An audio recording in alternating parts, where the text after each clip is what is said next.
Gagasan itu asupan pokok demokrasi berkualitas. Gagasan mesti dipertarungkan. Yang terbaik akan menang. Semakin banyak politik gagasan mengisi panggung, politik identitas tak punya tempat bernaung. Simak Gagasan UKI. Assalamualaikum warahmatullahi wabarakatuh. Salam sejahtera untuk kita semua. Om Swastiastu, Namo Buddhaya, salam kebajikan. Teman-teman, nggak kerasa ya bahwa konflik bersenjata antara Amerika Serikat dengan Israel melawan Iran ini sudah memasuki minggu ketiga. Dan di minggu ketiga ini sudah banyak sekali respon-respon negara yang terimbas. Salah satunya Indonesia. Nah, imbasnya ini banyak dibicarakan orang, terutama di bidang ekonomi. Baik itu yang secara langsung maupun dampak yang tidak langsung. Nah, termasuk Indonesia dan ya kita mau membahas lah terkait dengan dampak dari konflik bersenjata di Timur Tengah, ketegangan politik di Timur Tengah ya terhadap perekonomian di Indonesia. Jadi, di Gagasan UKI kali ini sudah hadir bersama saya yaitu nanti ajalah kita buka background-nya ya, tapi beliau ini adalah sahabat saya, kita sama-sama pernah di Presidential Communication Office atau Kantor Komunikasi Kepresidenan. Beliau membidangi ekonomi ya, saya apa saja ya, palu gada. Dan ya, ini dia sudah hadir bersama kita, Bro Fitra. Nah, Oke. selamat datang. Apa kabar? Terima kasih undangannya Bro Oki. Siap, Ya. siap. Terima kasih sudah datang. Dan Bro Fitra, Yes. ini kita kasih tahu dulu lah ke penonton gue ya, terkait dengan background dan expertise dari Bro Fitra dulu ya. Bro Fitra ini dengar-dengar gelar masternya tuh ada banyak ya. Terus apa S3-nya yang banyak? Masternya ada 2, jalan 3, sekarang juga lagi Sekarang lagi mau masters, gelar master yang ketiga. master yang ketiga. Jadi gelar master pertama tuh apa? Itu di bidang Media and Governance. Media and Governance. Oke. Terus yang kedua? Master Science Economics. Science Economics. Yang ketiga? Yang ketiga Master of Development Economics. Development Economics. Itu yang pertama ambil di mana? Yang pertama di UI. Oke. Yang kedua? Yang kedua itu ambil di Jepang. Di Jepang. Yang Oke. lagi ongoing ini lagi di SBM ITB. SBM ITB. Oke. Serem juga ya. Oke, terus PhD-nya apa? PhD-nya bidang International Trade. International Trade, perdagangan internasional. Perdagangan ya? internasional. Dan ini masih menjadi satu rumpun ilmu ekonomi ya? Yes. Oke, Exactly. dan itu diambil di Waseda University di Jepang. Waseda University di Jepang. Betul. Oke, dan sekarang Bro Fitra adalah seorang dewan pakar kalau nggak salah ya? Iya, salah satu tim pakar di Badan Komunikasi Pemerintah. Tim pakar di Badan Komunikasi Pemerintah. Itu kalau nggak salah tenaga ahli utama berarti ya? Tenaga ahli utama, betul. Oke. Nah, itulah kurang lebih ya buat teman-teman yang belum terlalu familiar ya dengan Bro Fitra Setiadi, bukan? Fitra Hastiadi. Faisal ya? Hastiadi. Iya, Faisal Hastiadi. Dan kita langsung aja mulai ya. Bro Fitra, yes. Ini kan sudah masuk ke minggu ketiga ya, konflik bersenjata ya. Dan apa yang ditakutkan oleh dunia itu bahkan sudah terjadi, yaitu semakin meningkatnya harga crude oil atau minyak mentah yang disebabkan oleh langkah politik Iran untuk menutup Selat Hormuz. Nah, Indonesia ini dikabarkan memiliki hanya cadangan itu untuk 21 hari. Nah, ini kan bahaya ini. Ini bagaimana nih dampaknya buat ekonomi kita nih? Oke, pertama mungkin kita juga harus melihat ya dinamika geopolitik di sana. Kira-kira berapa lama perangnya ya, sehingga kita pada akhirnya bisa menaksir dampak lanjutannya terhadap ekonomi dunia dan Indonesia itu seperti apa. Nah, kalau kita lihat dari beberapa indikator, ya saya bukan ahli militer, tapi saya ekonom. Nah, karena ekonom itu dia biasanya kita pakai data apapun yang bisa menjustifikasi atau bisa menjadi taksiran ekonomi. Nah, salah satu data yang saya gunakan adalah keberadaan dari USS Aircraft Carriers atau yang biasa kita sebut sebagai kapal induk ya. Nah, satu kapal induk itu setara dengan 3 sampai 4 hari perang. Ditambah satu kapal induk lagi, itu bisa bergerak secara eksponensial, bisa 2 pekan sampai 3 pekan paling banyak 1 bulan. Kalau sampai 3 kapal induk, itu bisa 2 bulan, 3 bulan. Jadi secara eksponensial seperti itu ya. Jadi Hmm. karena kalau ada satu kapal induk, tambah satu kapal induk lagi, dia bisa saling gantian tuh refueling Hmm. sistemnya. Nah, saat ini yang ada di Iran itu ada 2 kapal induk US, yaitu USS Lincoln sama USS Ford. Nah, sehingga kalau kita melihat dari sisi logistik, itu paling banyak, paling lama sebulan ya. Nah, apakah bisa perangnya itu bertambah panjang? Bisa saja kalau ada satu kapal induk lain yang mendekat. Mungkin kalau sekarang ada beberapa berita bahwa ada USS Tripoli ya datang merapat. Tetapi itu bukan kapal induk, itu kapal lebih ke light ya untuk kemudian mengangkut marinir. Itu untuk mengamankan Selat Hormuz lah kurang lebih ya. Ada 2.500 marinir kalau berdasarkan data terbaru. Tapi yang jadi masalah adalah kalau ada dari kapal induk lain, yang paling dekat itu di Virginia, namanya USS Bush. Itu, kalau itu sudah bergerak, itu baru bisa sampai 3 bulan ya, bahkan sampai bisa lebih ke arah full scale perang, Irak tahun 2003. Nah, sementara ini, itu masih di sana. Kalau kita lihat dari tracker, itu masih di sana tuh USS Bush-nya. Dan untuk mencapai Iran itu butuh waktu kurang lebih 2 minggu. Sehingga kalau kita bisa melihat dari far stretch-nya keberadaan USS Lincoln dan Ford sekarang, itu paling lama sebulan ya Perangnya ini ya. perangnya. Oke. Dan itu beberapa ekonom juga sudah mengkalkulasi kemungkinan probabilitas short war itu sekitar 60%-an gitu. Nah, tentunya lama atau durasi perang ini sangat melupakan fungsi atau sangat berkaitan dengan Selat Hormuz itu berapa lama ditutup atau kapan bisa dilewati gitu kan. Nah, sementara ini siapa yang menutup Selat Hormuz? Tadi Bro Uki sudah sampaikan Iran, tetapi di sisi yang lain sebenarnya Iran itu tidak bisa menutup Selat Hormuz secara penuh gitu. Jadi masih bisa lewat juga. Nah, apa yang membuat kapal-kapal itu 90% tetap tidak berani melewati Selat Hormuz? Karena kalau berdasarkan instruksi dari teman-teman asuransi Freight ya, salah satu yang ada di London, itu mereka tidak akan mau menanggung kalau kapal lewat situ dan terjadi apa-apa, tidak mau menanggung asuransinya. Jadi sekarang yang menahan mereka tidak bisa lewat bukan hanya Iran, tetapi perusahaan asuransi. Ya, jadi itu yang menjadi penting. Nah, ketika itu tidak bisa lewat, maka konsekuensinya adalah harga minyak dunia, karena itu kan 20% dari lalu lintas minyak dunia lewat situ ya, dari Saudi, terus kemudian ada Oman, ada Bahrain, itu semuanya lewat situ tuh, Kuwait gitu kan.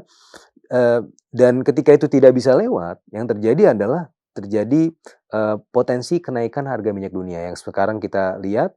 Tadi Bro Uki menyebut crude price, ada juga Brent price ya. Brent price itu sudah sampai bahkan kemarin pekan yang lalu sudah mencapai 116 US dollar per barrel. Sekarang meskipun sudah agak turun ya, tetapi masih tetap bertahan di atas 100 US dollar per barrel. Nah, pertanyaannya adalah bagaimana daya jalarnya ke perekonomian Indonesia? Karena kan kalau kita bicara mengenai asumsi makro di APBN tahun 2026 harga ICP itu ditetapkan 70 US dollar per barrel. ICP itu asumsi apa? Asumsi harga minyak dunia, tapi untuk versi Indonesia, Indonesian Crude Price Oil. Oke, Gitu ya. jadi 70. sebentar, ini penonton ini mesti dikasih tahu dulu ya. Jadi di dalam menyusun APBN, di dalam menentukan berapa besar subsidi yang akan dikucurkan oleh APBN untuk BBM, kurang lebih seperti itu negara menggunakan asumsi harga minyak mentah dunia. Dan tadi di APBN 2026, asumsinya berapa? 70. 70, ya. Kalau di atas 70, nah ini APBN akan menanggung beban ekstra. Kurang lebih seperti itu ya. Yeah. Kalau di bawah 70, nah ini kita bisa dibilang cuan. Begitulah kurang lebih ya. Yeah. Nah, lanjut, Bro. Ya, jadi ketika harga itu dipatok 70, padahal sekarang kita kan sudah ke 100 US dollar per barrel, maka hadirlah tekanan fiskal. Nah, tapi untungnya kalau kita melihat asumsi itu adalah asumsi rata-rata setahun. Ya, harga 100 US dollar per barrel sekarang, kalau kita average dari awal tahun sampai sekarang, sebenarnya masih relatif safe ya, masih sekitar 70-an US dollar per barrel. Karena kita sempat menyaksikan di awal tahun ini harga minyak dunia itu sempat bahkan 50 US dollar per barrel Betul. ya, 50 60-an. Sehingga kalau kita averaging selama 3 bulan terakhir itu masih sekitar 70 US dollar per barrel meskipun sekarang sudah meningkat menjadi 100 US dollar per barrel. Nah, jadi nanti yang akan dilihat pemerintah adalah bagaimana harga minyak dunia ini apakah bertahan di 100 US dollar per barrel untuk 3 bulan, 4 bulan, 5 bulan berikutnya. Nah, kalau bertahan, maka harus ada skenario. Skenario berupa salah satunya adalah subsidi dan kompensasi energi ya. Makanya Pak Presiden juga sudah menyampaikan ya bahwa kita berada di saat yang sulit, penuh dengan tekanan geopolitik, makanya masyarakat harus selalu waspada dan bahkan potensi kewaspadaan ini sudah beliau sampaikan semenjak tahun lalu ya. Bro Iki kalau ingat di bulan Februari 2025 beliau mengumpulkan para redaktur media dan menyampaikan ya bahwa we are living in a very dangerous period. Ya. Amerika nanti bisa jadi akan menyerang Iran dan sekarang kejadian. Ya. Jadi sudah ada foresight. Ya. Ya, jadi penerawangan bahwa akan ada peristiwa-peristiwa yang akan bisa mengguncang dunia. Nah, salah satu yang kita hadapi sekarang. Nah, jadi selalu siap dengan segala kemungkinan terburuk. Gitu. Salah satu kemungkinan terburuknya adalah bisa jadi nanti dari sisi fiskal kita harus menambah lagi belanjanya, ya, jadi subsidi dan kompensasi energi. Nah, ini kenapa harus ditambahin? Karena pemerintah berusaha untuk menjaga supaya harga-harga di level masyarakat itu, terutama harga BBM itu tidak naik. Ya. Oke, kita tunda dulu. Ini sudah masuk ke dalam langkah pemerintah. Langkah pemerintah, yes. Cuman ada pertanyaannya yang agak serius nih. Mungkin nggak dengan adanya konflik bersenjata di Timur Tengah atau ketegangan geopolitik yang sudah mengarah kepada perang, sudah perang bahkan, itu akan menyebabkan kelangkaan BBM di Indonesia? Atau hanya harganya yang meningkat? Ya, jadi kalau immediate effect-nya adalah harganya sudah meningkat, gitu kan.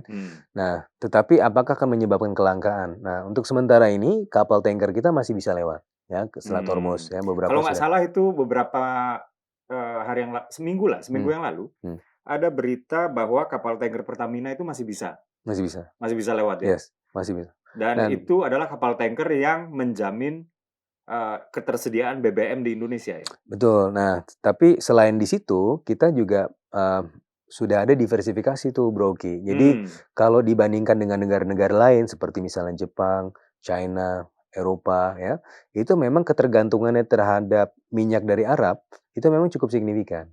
Sementara kita adalah negara Indonesia itu punya beberapa negara asal, jadi kita mengimpor dari banyak negara, tidak hanya dari Arab, dan porsi dari Arab ini tidak yang paling besar gitu.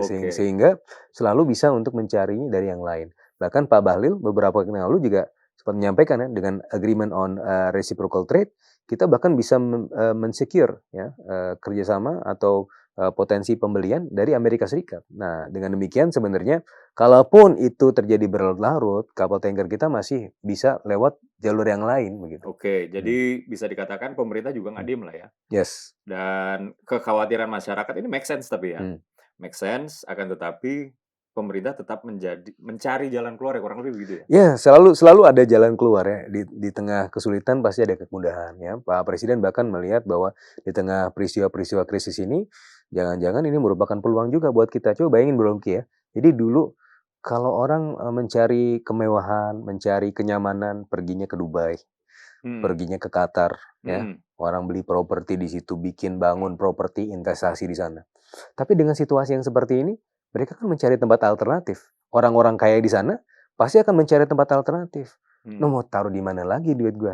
Nah, jadi apalagi IMF sudah menyampaikan ya di tahun yang lalu ya, artikel 4 IMF, Indonesia is a bright spot. Gitu. Kan namanya spot itu kan nggak banyak-banyak ya, 1-2 aja gitu kan.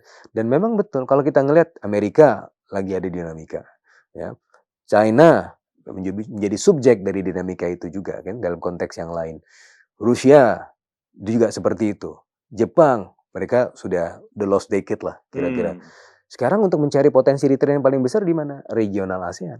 Nah, regional ASEAN yang paling besar ya Indonesia. Nah, dalam kondisi itu sebenarnya kita memiliki peluang-peluang ya. Di tengah krisis itu peluang-peluang kita untuk menarik investasi-investasi dari luar. Nah, sehingga tinggal bagaimana PR-nya kita membenahi diri kita sendiri, menguatkan ya potensi-potensi kebangsaan ya, Hmm. jangan saling berantem lah gitu kan. Itu yang pada akhirnya bisa membuat kita menjadi sorotan dunia juga untuk Ya, menjadi arah investasi ke depan. ya, ya, ya. Oke, oke. Nah, dengan adanya tekanan finansial yang Hmm, tadi lu sudah bicarakan ya, hmm, apa sih langkah pemerintah?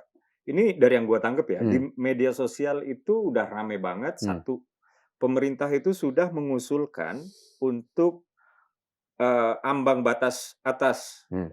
defisit Fiskal. anggaran Hmm, atau fiskal itu yang harusnya sekarang hmm, 3% doang boleh hmm, defisit, hmm, itu pemerintah sedang mengusulkan untuk boleh untuk dinaikkan hmm, defisit. hmm, Nah, ini kan artinya pemerintah sedang eh, kesulitan untuk bertahan di tengah defisit yang cuma boleh 3%. hmm. Ya, jadi itu adalah bagian dari skenario planning kita ya. Skenario terburuknya adalah ya bisa menembus itu juga. Tetapi Bro Uki, this is not our first rodeo ya. Hmm. Jadi kalau Bro Uki ingat tahun 2022 itu sempat ada perang Rusia Ukraina. Meskipun masih berlanjut ya, tapi itu paling besarnya di tahun 2022 bulan Februari. Hmm. Dan kita pada akhirnya di tahun 2022 itu berhasil melalui tahun itu tanpa tekanan fiskal yang sangat besar. Hmm. Padahal harga minyak dunia juga sempat mencapai $120 per barrel bertahan berbulan-bulan. Ya, Ya. ya.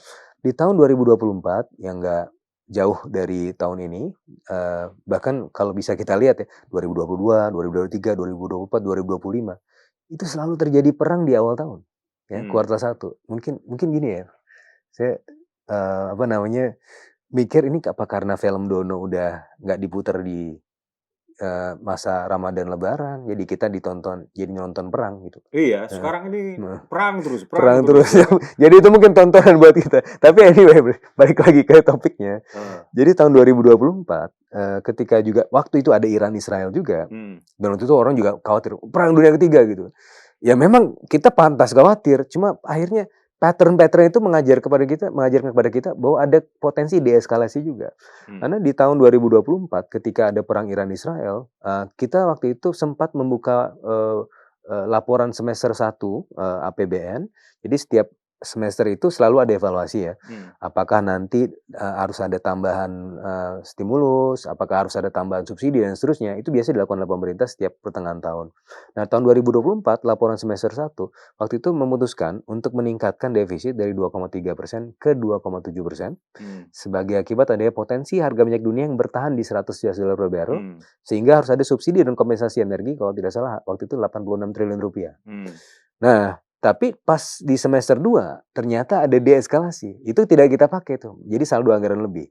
Tapi sebagai presiden, hal itu pernah kita lakukan dan pastinya akan kita lakukan lagi kalau misalnya ada potensi kenaikan harga minyak Iya, dunia. tapi kan nggak sampai 3%.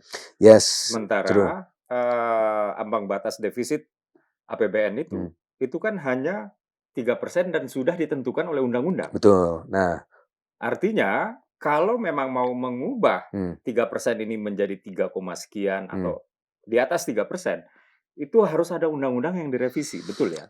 betul. Dan artinya ini lebih serius daripada yang sebelumnya dong.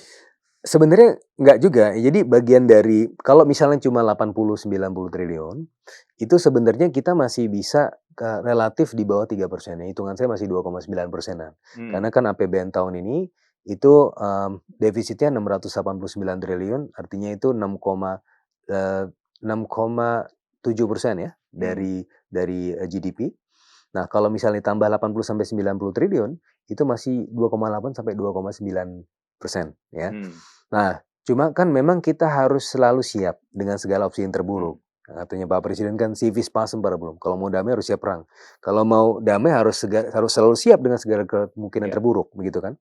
Nah, makanya kemarin Pak Erlangga juga sudah menyampaikan, bahkan juga sebelumnya Pak Purbaya juga sempat menyampaikan bahwa kalau misalnya kondisi ini bertahan terus, defisit fiskal kita bisa sampai 3,6%. Nah, ini juga merupakan bagian dari skenario yang pernah saya buat ya sebagai ekonom. Itu kan kita juga melakukan kalkulasi-kalkulasi ya.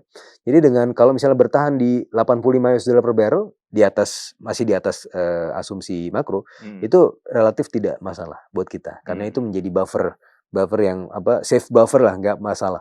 Tapi kalau sudah 90 sampai 100, maka kita mesti worry karena itu ada potensi peningkatan anggaran yang berpotensi menembus batas defisit. Jadi sekitar 3,1% sampai 3,25%.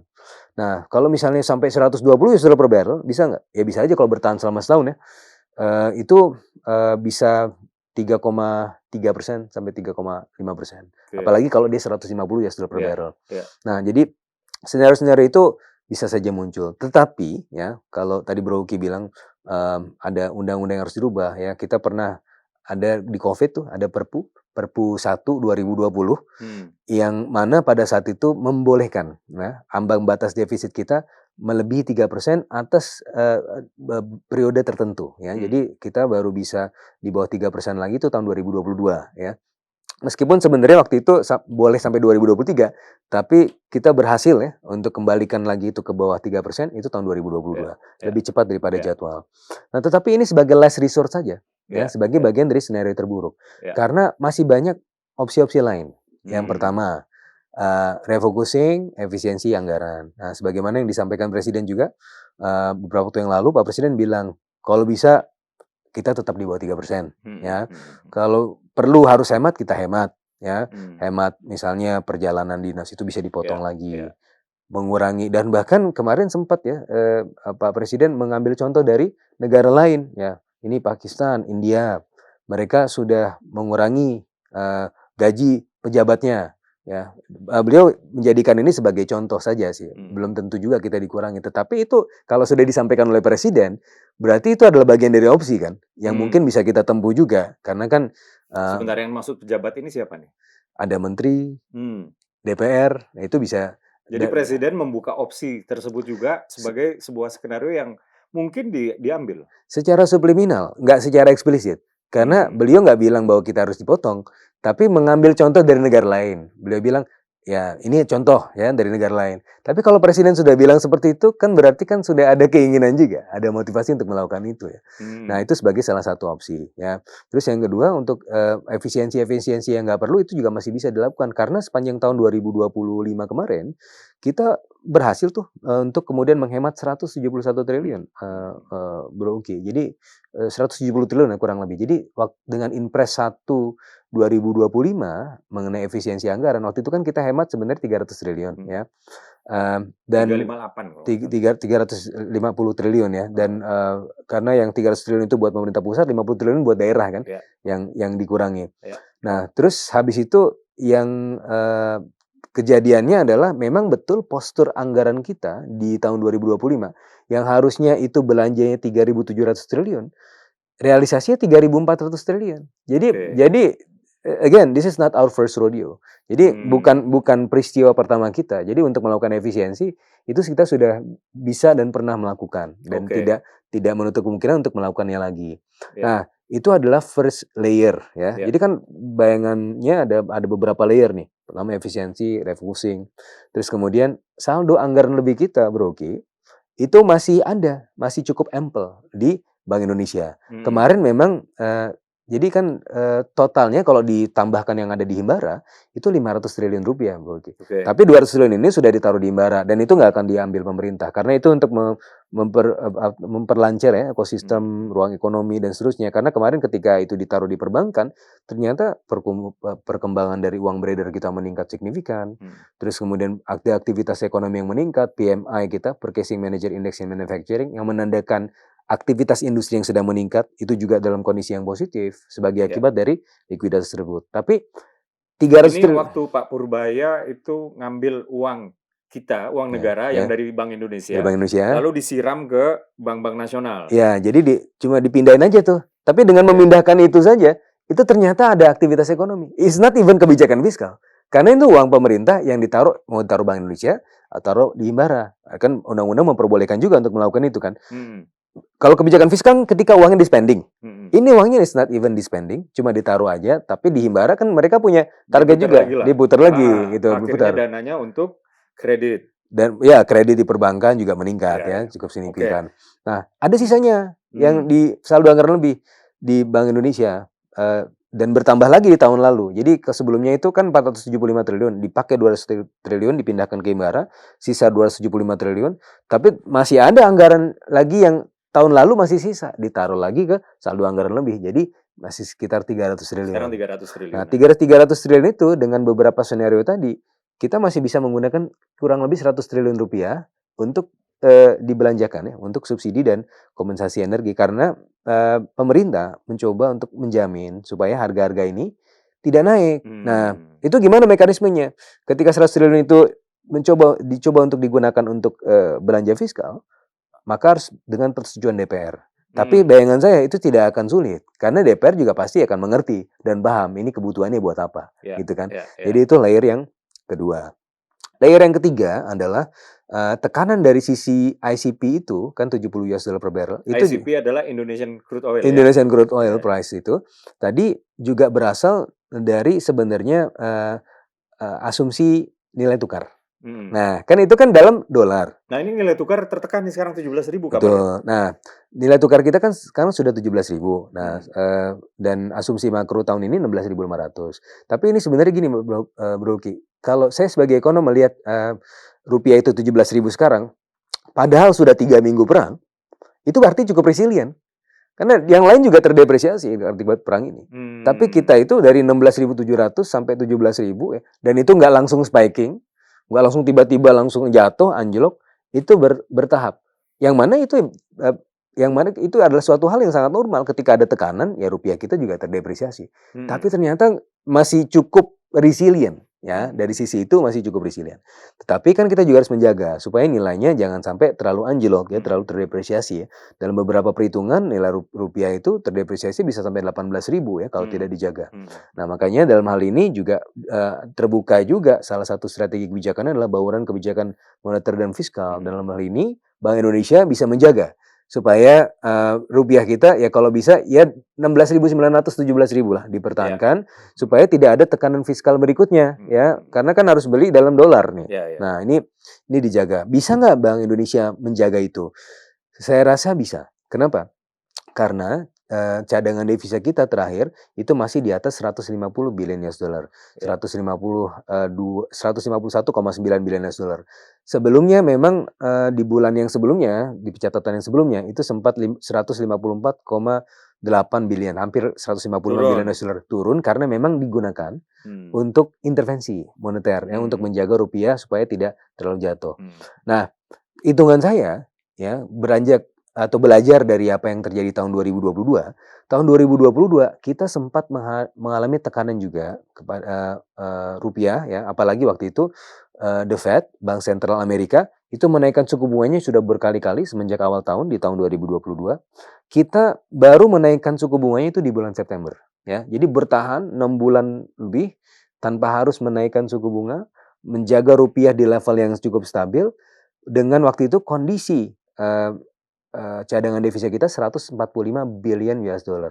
Sekarang 150 billion US dollar. Artinya dari sisi threshold itu masih memadai kita, memadai Bank Indonesia. Bank Indonesia masih cukup bisa ya untuk melakukan intervensi kira-kira 6 sampai 8 bulan ke depan. Kenapa? Karena hitungan saya di tahun 2022 12 billion US dollar lah kira-kira intervensinya. Dan selama itu thresholdnya masih di atas 145 billion US dollar, kita masih tahan 8 bulan kira-kira untuk menjaga rupiah kita tetap di level 16.900 sampai 17.000. Ya, sehingga potensi tekanan fiskalnya itu tidak bertambah dari sisi moneter, dari sisi nilai tukar, dan bisa terus dijaga dari sisi misalnya tadi ICP atau potensi subsidi kompensasi energinya. Nah, tetapi kalau misalnya ini semua sudah dilakukan, tetapi masih kemudian ada potensi untuk melebihi 3% dan ini sudah menjadi semacam kondisi global yang tidak bisa kita hindari, maka Perpu itu bisa menjadi last resort yang kita bisa gunakan juga. Dan sebagai presidennya tahun 2020 itu kita gunakan karena apa, Bro Ki? Waktu itu kan COVID. Semuanya kena. Semua negara melakukan fiscal stimulus untuk mendorong ekonominya. Dan waktu itu kalau misalnya tidak ada dukungan fiskal, ekonomi kita nggak bisa rebound lagi, nggak bisa jalan. Nah, makanya waktu itu dibuatlah Perpu 1 2020 yang kemudian berubah menjadi Undang-Undang 2 tahun 2020 yang memperbolehkan defisit fiskal kita di atas 3%. Nah, belajar dari itu, maka Pak Erlangga juga sudah menyampaikan kemarin bahwa ya bisa jadi Perpu itu kalau misalnya memang betul-betul harus digunakan ya kita gunakan, tapi pada saat keadaan yang memang tadi sudah ada sistemik ya seperti itu. Oke, pertanyaannya kemudian, apabila perang berlanjut Hmm. melebihi katakanlah 2 bulan atau 3 bulan ke depan, ya. Dan kemudian efek dari perang itu menjalar kemana-mana. Namun pemerintah tidak menaikkan batas atas defisit anggaran, apa yang kira-kira terjadi? Berarti yang terjadi adalah harga BBM bisa naik di masyarakat. Yang mana itu yang tidak diinginkan sama pemerintah, ya. Dalam kondisi-kondisi penuh tekanan geopolitik seperti ini, itu adalah suatu hal yang sangat rentan, ya. Jadi pemerintah dalam hal ini berkomitmen untuk terus menjaga supaya harga BBM-nya tidak naik ya terlebih dahulu, ya. Dan oleh karenanya itu akan ada terbuka opsi itu juga untuk meningkatkan batas defisit kita untuk sementara waktu sampai keadaan memang betul-betul kembali seperti normal. Oke, jadi penonton Cokro TV, kalau misalnya kita semua melihat ya bahwa pemerintah sedang menyusun sebuah usulan untuk menaikkan ambang batas maksimal defisit anggaran kita melebihi 3%, itu nggak sekonyong-konyong. Ya, artinya itu hanya akan dilakukan kalau kondisi memang sudah begitu darurat, kurang lebih seperti itu ya. Exactly. Jadi pemerintah sekarang belum menganggap kondisinya memang sedarurat itu ya. Hanya saja bisa menjadi sedarurat itu di kemudian hari. Maka kemudian kita harus memasang kuda-kuda dulu, kurang lebih seperti itu kan. Ya. Jadi kan kita memang harus bersiap-siap ya. Ya. Dan lebih baik sedia payung sebelum hujan. Tapi kondisi belum sedarurat itu. Belum, karena dalam kondisi sekarang itu kan masih berada dalam rentang, kalau dalam konteks harga minyak dunia itu kan dibuat average-nya dari awal tahun sampai sekarang itu masih sekitar $70 per barrel. Ini ada usulan juga di medsos yang rame ya. Kalau memang daripada kita mengatasi defisit anggaran dengan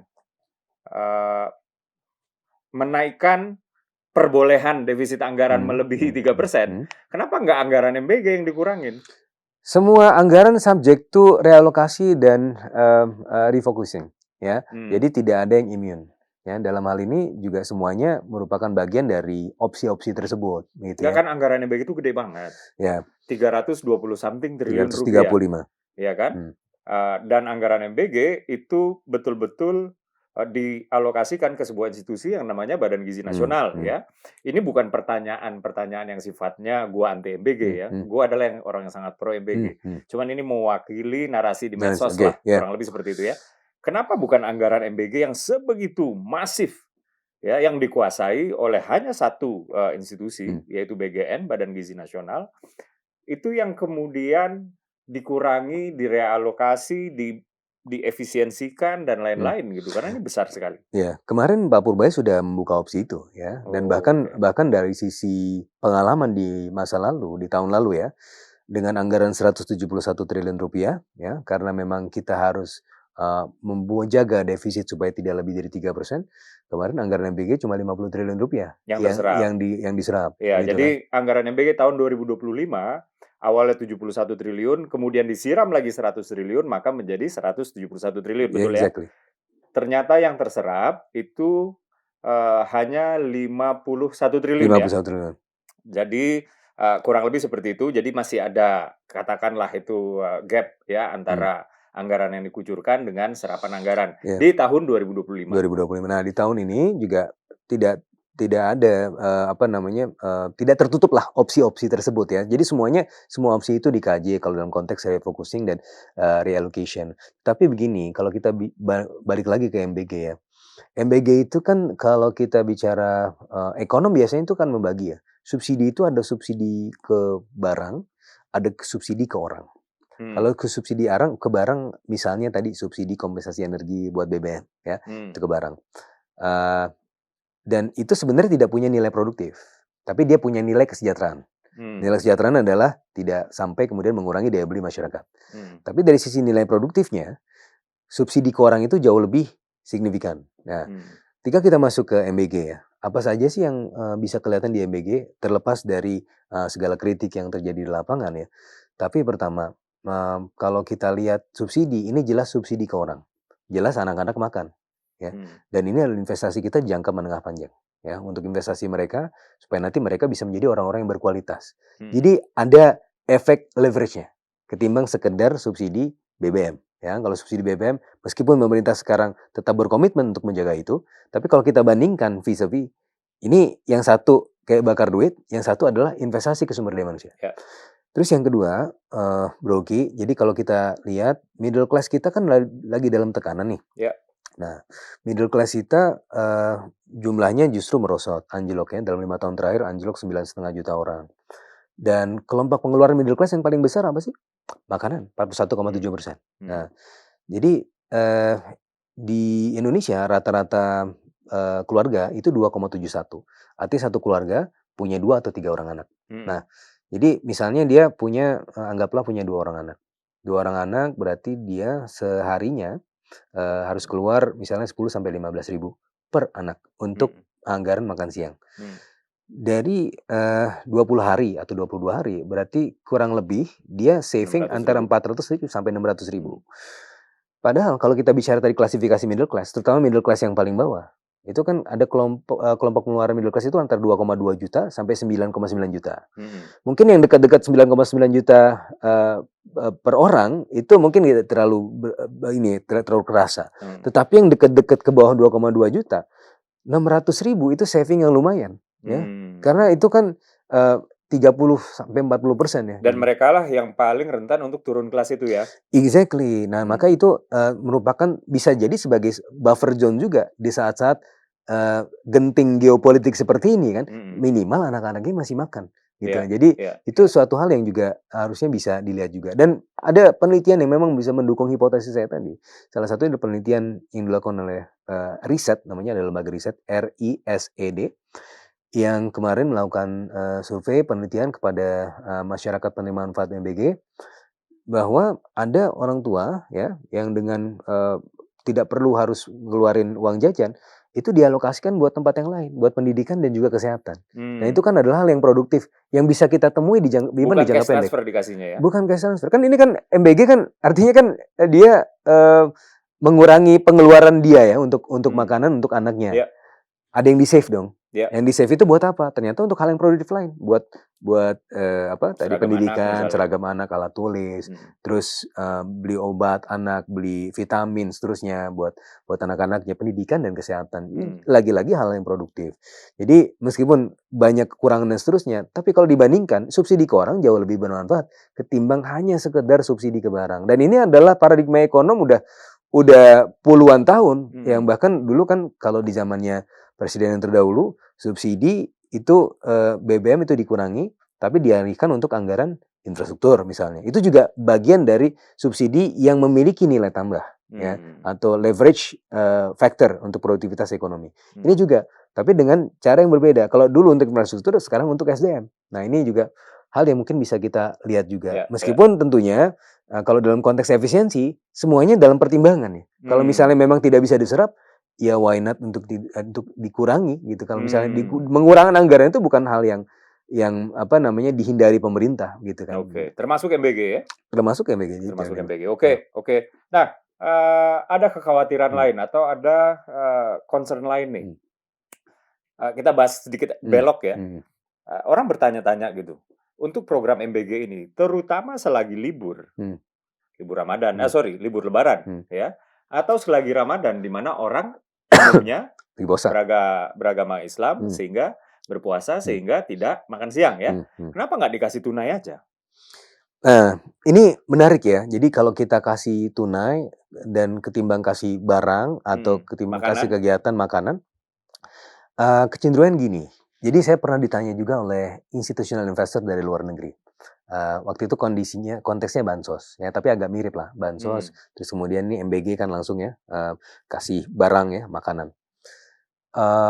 Waktu itu argumen saya ketika menjelaskan kebijakan pemerintah, bansosnya terutama bansos pangan langsung dikasih beras.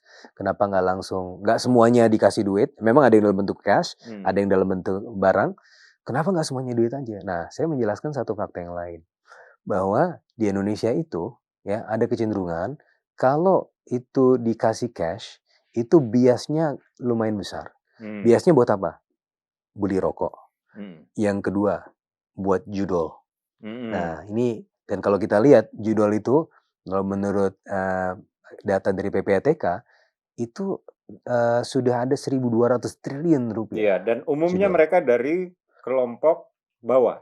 Kelompok bawah. Desil 1, desil 2 Desil ya. 1, desil 2 yang diberikan uang tersebut. Ya. Nah, kalau misalnya diberikan itu ya, meskipun tentunya kita juga harus punya husnuzon, nggak semuanya judul, tapi ada kemungkinan kebocoran itu juga. Nah, jadi memang dalam hal ini ya itu kan opsi-opsi kebijakan. Nah, opsi kebijakan yang ditempuh pada saat ini adalah ya lebih banyak kasih barangnya ke orang sehingga bisa kelihatan tuh dampaknya gitu. Ya, ini ramai sekali. Ini gua sedikit merangkum data ya.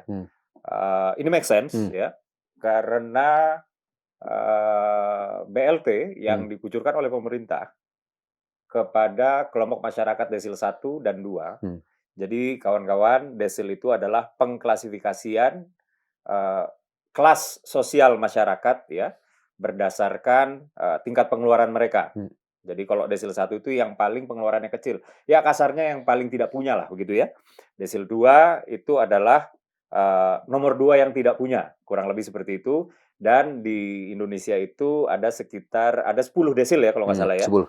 Jadi 1 desil itu mewakili 10% kelompok ekonomi, kemudian dari 11 sampai 20% kelompok ekonomi dan seterusnya sampai ke yang 100% paling atas.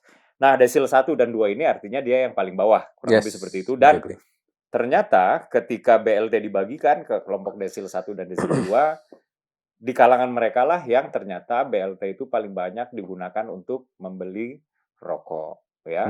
Dan data ini bisa dipertanggungjawabkan karena gue dulu kerja di DJSN sebagai tenaga ahli, Dewan Jaminan Sosial Nasional. Dan ini menjadi dilematis nih.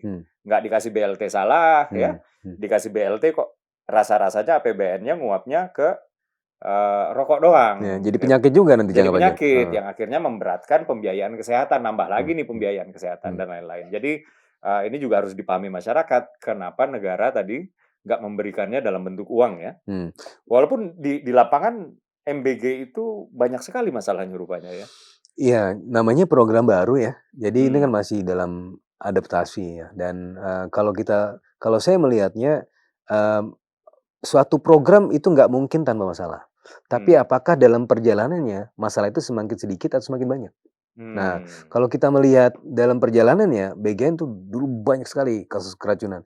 Waktu itu kan Pak Presiden langsung turun tangan, bilang bahwa itu zero tolerance, ya. Dan bahkan sempat saya dengar itu, udah kita pakai ini aja standar kepresidenan ya untuk tes dan segala macam. Dan itu kan juga sempat dilakukan ya, supaya zero casualties, karena kan ini kan biar bagaimanapun anak-anak kita juga ya. Dan ini merupakan masa depan Indonesia ya, jangan sampai kemudian mereka mendapatkan bahaya dari suatu program yang tidak sempurna gitu. Nah, tapi dalam perjalanannya MBG ini kan ada satu proses continuous improvement ya. Jadi kalau di Jepang itu bahasanya kaizen gitu, jadi continuous improvement, jadi berkembang terus.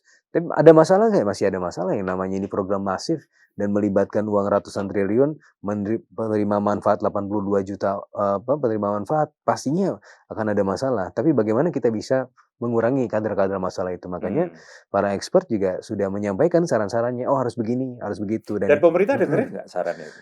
Iya, kalau yang saya tahu ya itu didengerin kan, makanya ada perbaikan. Ya kalau misalnya tidak didengerin, maka tidak ada perbaikan yang kita lihat sekarang. Iya. Perbaikannya apa yang sudah dicapai? Perbaikannya salah satunya kalau dari sisi kasus keracunan makanan ya, meskipun masih ada, tapi itu tidak semasif dulu. Ya adalah contoh-contoh anekdotal yang disampaikan di media, itu masih tetap jadi bagian dari evaluasi ya. Jadi masyarakat jangan khawatir ya ketika melaporkan suatu kekurangan, ya dilaporkan saja. Itu baru bagian dari proses evaluasi kita. Yang kedua, dari sisi penindakan ya. Jadi banyak SPPG yang ternyata ya tidak semuanya bagus ya. Banyak juga yang nakal. Kalau nggak salah ada 1.200-an SPPG ya, baru ribuan lah, ribuan. Bahkan dalam pendataannya bisa lebih lagi ya. Jadi dari sisi fraud ya, dari sisi tata kelola yang tidak baik. Dan bahkan beberapa petugas kita yang menjadi accountant dan seterusnya itu melaporkan beberapa potensi fraud itu dan ditindaklanjuti gitu ya. Jadi tidak berdiam diri. Memang kalau misalnya ada masalah ya segera dikurangi gitu kan kadar masalahnya. Apakah bisa betul-betul zero? Nah itu goal kita. Tapi sampai sekarang ini pemerintah juga masih melihat banyak hal yang memang harus dibenahi juga. Ya, Gitu. ya. Ya memang kita harus jujur ya. Ya. Kalau kita ngelihat MBG tahun lalu rame banget beritanya keracunan terus. Seminggu ada bisa sampai 3-4 kali ya 3-4 kasus ya keracunan. Kalau sekarang tetap ada kekurangan ya. Tetapi kekurangannya itu nggak seburuk yang tahun lalu. Sekarang ini mungkin yang dilihat orang, ini kok cuman segini, artinya kan orang ngomongin udah porsi. Orang ngomongin kandungan gizi. Ya, bukan racun lagi. Bukan orang masuk rumah sakit. Meskipun kemarin ada yang ngasih lele hidup-hidup ya, Iya, itu juga atau salah ngasih lah. lele hidup itu juga salah. Tetap kekurangan, tetap kesalahan, tetap menjadi bahan untuk perbaikan, terutama di perbaikan tata kelola. Tapi kalau kita jujur, kekurangan, kesalahan, dan poin untuk diimprove itu bukan lagi hal yang katakanlah sebasic makanannya itu beracun, kayak begitulah ya. Jadi ya mungkin ada perbaikan tata kelola yang kita juga harus take into account. Di samping memang kekurangan-kekurangan ini nggak boleh pemerintah tutup mata ya. Betul, karena pemerintah selalu kupingnya tidak tipis lah. Jadi selalu aspirasi-aspirasi itu didengar dan dilaksanakan juga ya. Meskipun ya tetap ada kekurangan, nggak mungkin nggak ada kekurangan ya. Namanya program besar ya dan melibatkan tadi ratusan triliun rupiah, penerimaan manfaatnya banyak sekali. Dan kalau nggak salah di Brazil pun mereka angka keracunannya di setahun pertama itu jauh lebih buruk daripada di Indonesia. Exactly. Sewaktu mereka baru menerapkan ya. Betul, bahkan di Jepang sendiri ya, meskipun itu udah paling tertib, paling disiplin, yang namanya keracunan itu masih tetap ada, masih ada kejadiannya gitu kan. Saya hidup di Jepang lumayan lama, itu paling disiplin, itu saja masih ada kecolongannya. Masih ada ya. Apalagi kita yang masih baru belajar ya untuk melakukan ini. Ya, gitu. Oke, Bro Fitra, ini terakhir nih ya. Dengan situasi global yang serba tidak menentu, ya kan kita nggak bisa memprediksi kapan perang berakhir ya kan.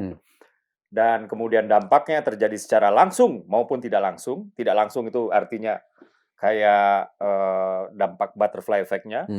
Langsung itu misalnya kapal-kapal ekspor kita nggak bisa lewat dan lain-lain gitu ya.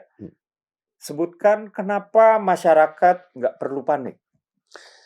Masyarakat nggak perlu panik karena ini sudah merupakan bagian dari kewaspadaan kita semenjak beberapa tahun yang lalu. Bahkan sudah disampaikan dari tahun lalu oleh Pak Presiden, dan bahkan dari era presiden yang sebelumnya juga sudah melihat ya potensi-potensi kekisruhan geopolitik, sehingga pada akhirnya persiapan-persiapan itu bukan hanya dibangun tahun ini, tetapi sudah dari tahun-tahun sebelumnya.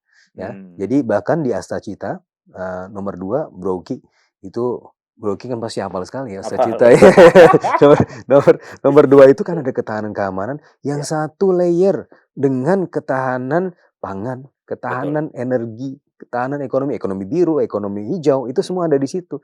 Artinya apa? Artinya dalam hal ini Presiden sudah punya roadmap ya untuk memang dalam keadaan-keadaan seperti ini kita butuh resiliensi ekonomi. Dan ini bukan cuma tiba-tiba Presiden mikir ini dan kemudian ada voila, nggak ada referensinya. Referensinya ada. Jadi ada di FAO itu ada Food, Energy, dan Water Nexus. Ya, Food, Energy, Water Nexus itu Astacita nomor 2. Nah, jadi sebenarnya hal-hal seperti ini adalah hal yang sudah disiapkan. Dari sisi fiskal itu adalah satu hal yang sudah sering kali kita hadapi.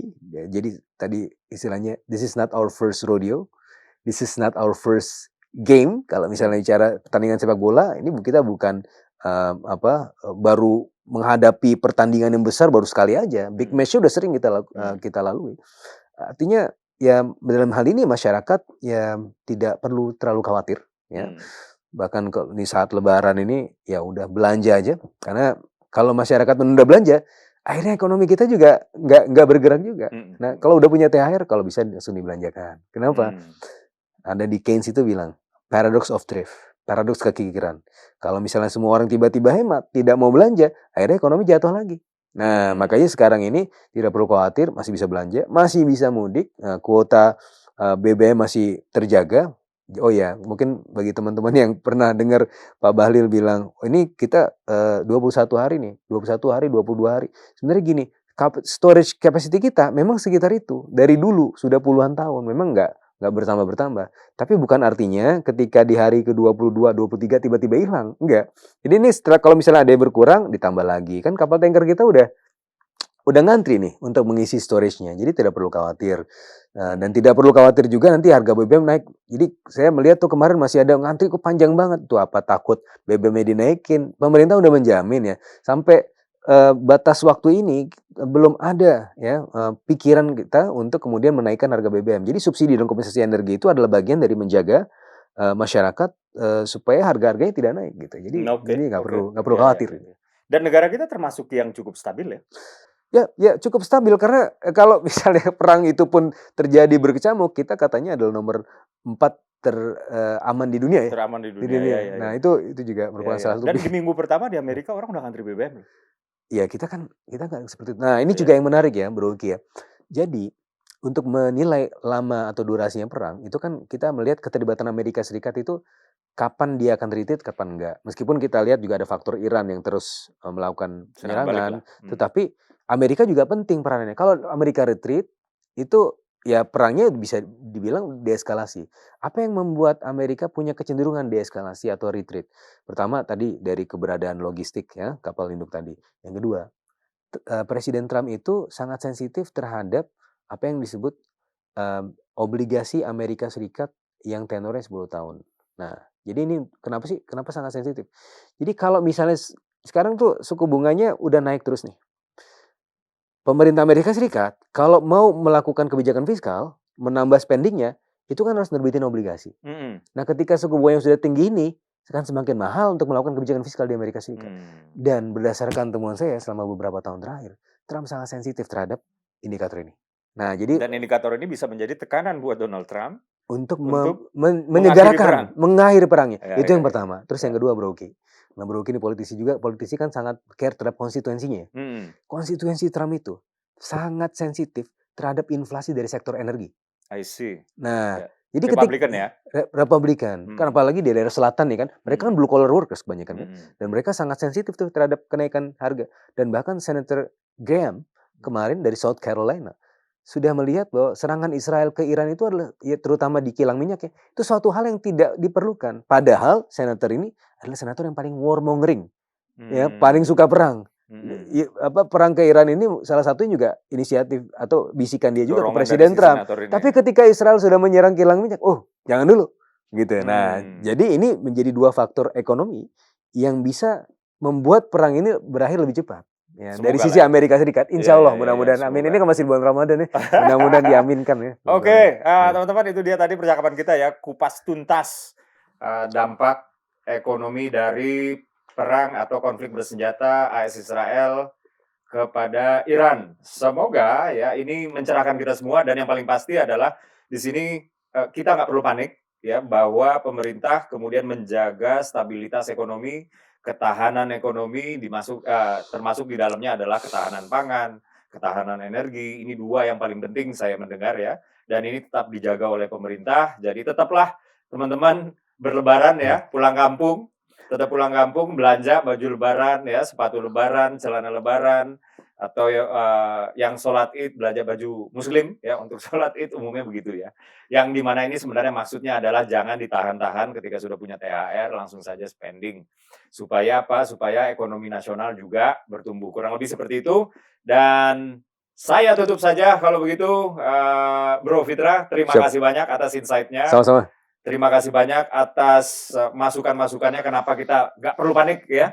Bahwa pemerintah terus bekerja dan apapun yang teman-teman dengar di media sosial ya dan lain-lain itu juga kan belum tentu benar atau mungkin saja itu hanya kuda-kuda tapi seolah-olah dibuat itu sudah terjadi padahal belum ya. Bukankah begitu Bro Fitra? Betul, dan Tuhan sesuai dengan prasangka hambanya. Kalau kita berprasangka positif maka Tuhan akan mengabulkan hal-hal yang positif. Masya Allah, Alhamdulillah, terima kasih. Oke, saya undur diri dulu. Dede Prayudi, wassalamualaikum warahmatullahi wabarakatuh.